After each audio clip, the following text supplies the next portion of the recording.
রবিবার মানেই তো দুপুরে আমাদের খাবারের পাতে খাসির মাংস চাই একদম। কিন্তু সকালে ঘুম থেকে উঠে দেখছি এরকম মুষলধারে বৃষ্টি হচ্ছে। তো খাসির মাংসকে সাইডে রেখে আজকে এই ওয়েদারে ভাবলাম খিচুড়ি খাবো।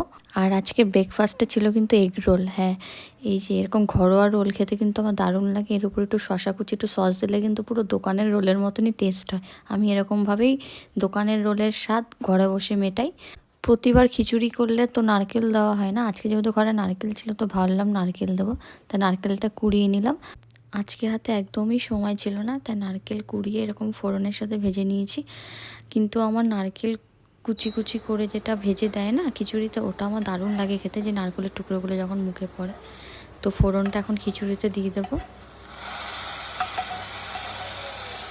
আজকের খিচুড়িটা একটু পাতলাই রাখবো, কারণ আমার পাতলা খিচুড়ি দারুণ লাগে খেতে। তো এদিকে খিচুড়িও হয়ে গেছে আমাদের। আর মা দেখছি খিচুড়ির মধ্যে পেঁয়াজ দিয়েছে খাবে বলে। আর খিচুড়ির সাথে ছিল কিন্তু আজকে আমাদের ইলিশ মাছ ভাজা। হ্যাঁ, আর ইলিশ মাছ ভাজাও কমপ্লিট, আর মা খেতেও বসে পড়ে গেছে। দেখেছো, পাতে কিন্তু পেঁয়াজটা নিতে বলেনি। আর আমার হাতেও চলে এসছে গরম গরম খিচুড়ি আর ইলিশ মাছ ভাজা। কার কার বাড়িতে আজকে খিচুড়ি হলো কমেন্টে জানিও।